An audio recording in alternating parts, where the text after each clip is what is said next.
Today I want to talk about how I basically got paid $7,500 to buy a Tesla. So as you can tell, I record these videos in my Tesla Model Y. I have the 2003 model, standard range, rear-wheel drive. I bought it in December 8th of 2023. So, they were giving some discounts to meet the end of the year quota.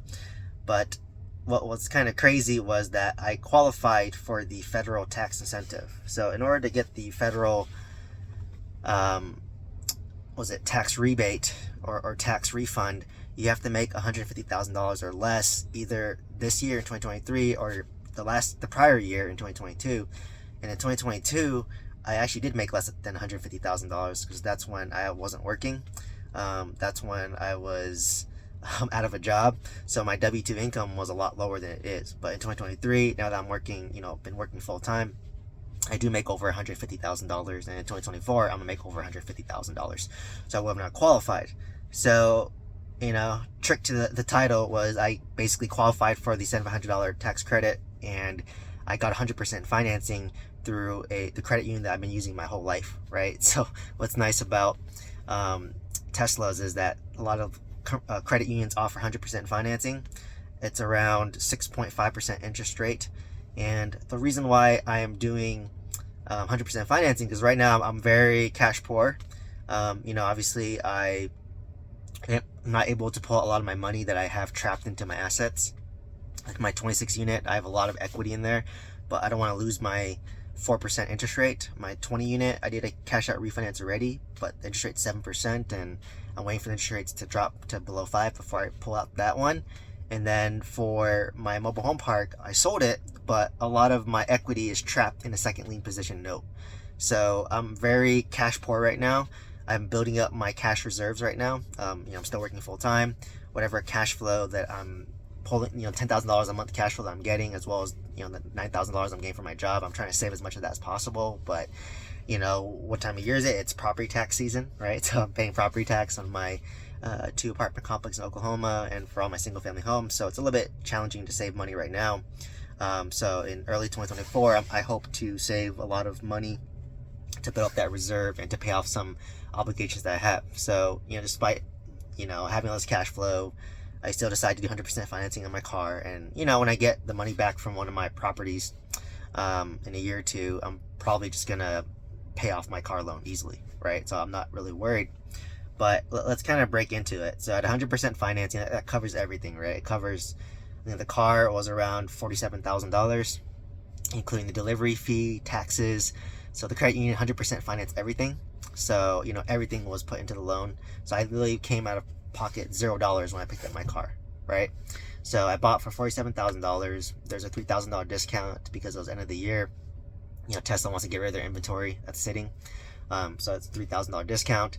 And then I qualified for the federal tax credit of $7,500. So it brings down my car to about $4,000. And, my monthly car payment is around $700 a month. And guess how much I was spending on gas every month? I was spending $700 on gas every month for my BMW. So in my mind, I'm like, well, instead of paying for gas, then I am now just paying a car payment, right? So for the first 6 months, I get free supercharging. It's unlimited. So for me, I'm milking it right now, right? I drive a lot, right? I drive 140 miles a day to work, so I get free supercharging. At my apartment complex where I live, they have outlets where I just can plug in my car and get free electricity. I mean, it's not much. I get like 3 miles per hour, but hey, over 12 hours, that's 40 miles for free. And then, so for the first 6 months, instead of paying $700 in gas, I'm paying $700 to the car. So, 700 times 6 is about $4,200. So if you subtract that from 40,000, that's another that's $36,000, right? And at that point, I was able to sell my old car, my BMW, for $4,000. So that's $32,000 now, right? So it really made sense for me to get this car. I don't qualify for the California rebate. That one actually ran out at the end of the year in November. But I qualify for the clean air decal.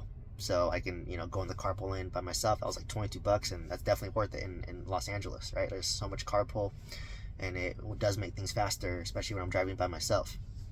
So I just thought it was crazy how, like, once I file my tax return in like April, I'm gonna get paid $7,500 to basically get this car for free, right? And another crazy thing too is, because I own a lot of real estate, I can write off mileage of my car, and I do the mileage deduction on the car.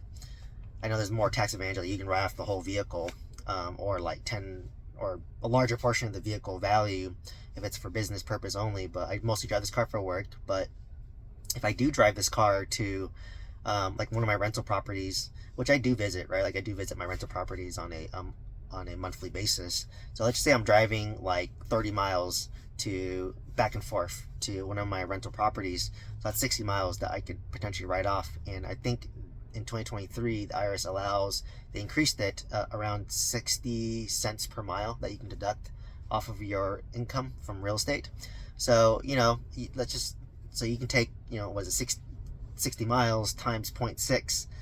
I mean, I can't do that math off the top of my head. And what is that, like 36? Let's just say it's 36. I can write off $36 of my rental income, right? And not pay taxes on that. So it's kind of crazy, right? Like I can write off 60 cents per mile driven, but with my electric vehicle, when I do have to pay for electricity, it's going to cost me 10 cents per mile driven. So I pay 10 cents per mile driven, and I can write off 60 cents per mile driven. So in a weird way, I'm kind of arbitraging it, right? Because electricity is so much cheaper than gas. So it's kind of interesting that, like, not only am I getting paid $700 to get this Tesla 100% financed, but also if I drive it to my rental properties, because every time I go home to the Bay Area, I have rental properties in the Bay Area, so I'll visit my rental property. So that drive I do, that 350-mile drive each way, so 700 miles is a tax deduction on the properties I own in the Bay Area, because I'm driving there to visit my rental properties, and also I'm visiting family, right? So I'll make sure to swing by my rental property to make sure the mileage counts for my rental property, and then I'll go visit my family during the holidays.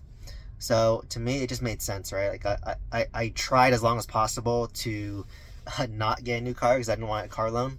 I had the car that was paid off, but it just made sense for me to take advantage of this $7,500 federal tax credit and the 100% financing that's offered right now. So what's great is, I'm working on a new mentorship on how to pay off, loans. So I have a line of credit that I'm paying off, and I also have a car loan that's paying off. So I want to document the journey on how I'm doing it, and best tips and strategies that you could take from it to help yourself pay off the student debt.